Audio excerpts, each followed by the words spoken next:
바로 다음 시청자님 만나볼게요. 안녕하세요. 안녕하세요. 네, 시청자님 어떤 종목이 궁금하실까요? 삼성전기요. 네, 삼성전기요. 매수는 예. 얼마에 하셨고 비중은 몇 퍼센트 두고 계세요? 예, 14만 원에 30%요. 14만 원에 30% 비중 두고 계시고요. 예. 이번 종목은 바로 이재필 전문가 연결해 드리겠습니다. 네, 예. 전문가님. 예, 시청자님 안녕하세요. 안녕하세요. 요거를 한 9월 달 정도에 매수하셨나요? 아, 그랬어요. 아, 작년 9월 달 정도예요. 예, 예. 이거 한꺼번에 30%다 들어가신 건 아니시죠? 아니요, 30% 했습니다. 예, 한 번에 그냥 다 들어가신 거예요? 예, 예. 야, 그러시면 조금 리스크 관리가 되셨어야 되는데 그게 안 된 것 같아서 많이 좀 아쉽네요. 보니까 뭐 좋다고 말만 나와서 계속 놔뒀더니 이렇게 되네요. 예, 그러신 것 같아요. 그런데 예, 예. 시청자님 그걸 한번 생각해 보시면 좋을 것 같아요. 예. 어떤 사람이든지 다 마찬가지일 것 같아요. 주식이 나쁠 것 같은데 주가가 빠질 것 같은데 사는 사람은 한 사람도 없겠죠. 예. 예.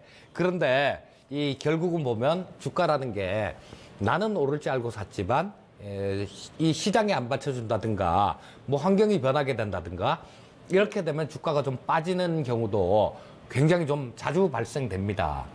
그리고 이 큰 종목들 우량주들 매매하시는 분들 보면 그런 좀 함정에 빠져 있는 경우도 있어요. 뭐냐면 야 이게 뭐 어떤데 MLCC 아마 MLCC 그런 것 때문에 좀 한꺼번에 많이 사신 것 같아요. 예. 뭐 그때 당시에 뭐 MLCC 쪽이 없어서 못 판다 뭐 이런 얘기도 좀 많이 나왔었고 그다음에 뭐 5G 쪽에 또 MLCC가 많이 또 수요가 많이 늘 것이다. 뭐 자동차에도 많이 늘 것이다. 뭐 예. 온탁 좋은 얘기밖에 없었잖아요. 예. 그런데 그 주가는 2018년도 1월 달에 또 요게 뭐 한 9만 원 정도 찍었었죠. 그런데 예, 뭐 한 16만 원까지 올라왔으니까 70% 정도 이미 주가가 오른 상태였어요. 예. 그렇다면 그런 부분들 같은 경우는 어느 정도 이렇게 반영이 됐다라고 볼 수도 있었겠죠. 예. 그런데 그냥 좋다 이런 얘기들 그런 얘기들만 이렇게 믿다 보면 그렇습니다. 이거 조금 우리 포스코 같은 종목들 한번 보게 되면요. 우리 2010 뭐 이 삼성전기가 그렇게 갈 것 같진 않은데요. 대표적인 예로 포스코 같은 경우는 보게 되면 한 2010년도부터 시작해서 빠지기 시작해서 7년간을 빠졌었거든요. 네. 60만 원에서 15만 원대까지. 회사가 망하진 않더라도 좀 되게 사이클을 잘못 만나면 이런 경우가 생길 수도 있어요. 물론 뭐 지금 삼성전기 같은 경우는 그렇지는 않을 것 같은데 자, 이 삼성전기 같은 경우는 지금 뭐 좀 어느 정도 빠질 만큼 좀 어느 정도는 빠졌다라는 생각이에요. 하지만 쉽게 단기간에 또 올라올 것 같지도 않습니다. 자, 시청자님, 예. 지금 보면 빠지는 중간에 이 신용 물량들이 좀 줄어줘야 돼요. 신용 물량들이 좀 예. 신용 물량들이 털리면서 뭐 그래야지 주가는 바닥을 찍고 이렇게 반등이 나오는 경우가 많은데 지금 오히려 이때 9월 달에 있었던 신용 잔고보다요. 뭐 9월 달에 뭐 한 75만 주 정도 됐었는데 지금은 최근에 조금 내려오긴 했는데 200만 주 이상 됩니다. 주가가 빠지는 중간에도 이 신용 투자를 하신 분들이 거의 개인 투자자분들이죠. 네. 자, 우리 시청자님처럼 그랑 똑같이 생각을 하신 분들이 계속 엄청나게 많이 늘어났다라는 겁니다. 그리고 그분들이 신용으로 막 계속 매수를 한 거예요. 지금 최근까지도 신용 물량이 계속 늘어나고 있습니다.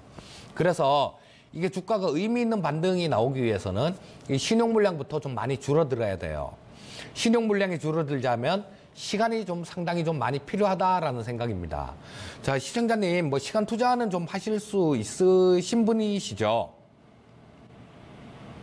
기다릴 수 없으신가요? 아, 기다릴 수 있습니다. 그죠? 네. 자, 이거 지금 이 비중은 좀 많다. 너무 좀 비중은 30%면 좀 많아요. 그렇기 때문에 조금 반등 나오면 뭐 11만 원 정도 근처나 그쯤까지 반등이 나오면 1차로 그쯤에서는 조금 저항받을 수 있다라고 보십시오. 근데 이게 신용 물량이 탁 털리고 난 다음에 그쯤 갔을 때 얘기하고 조금 틀려져요. 근데 지금 정도의 신용 물량을 머리에 이고서 뭐 한 10만 원 넘어가고 11만 원 근처까지 가는 그런 모습이 나온다면 거기서는 또 한번 두들겨 맞을 가능성이 많습니다. 그래서 11만 원 근처 정도까지 가면요. 이거를 신용 물량을 한번 체크를 좀 해보시고 그때도 개인 투자자들 신용 물량이 줄어들지 않는 모습이라면 그때쯤 돼서 11만 원 근처에서는 절반 정도 매도를 하세요. 그리고 그 절반은 또 뭐 신용 물량을 머리에 이고 그렇게 탈리게 가질 못합니다.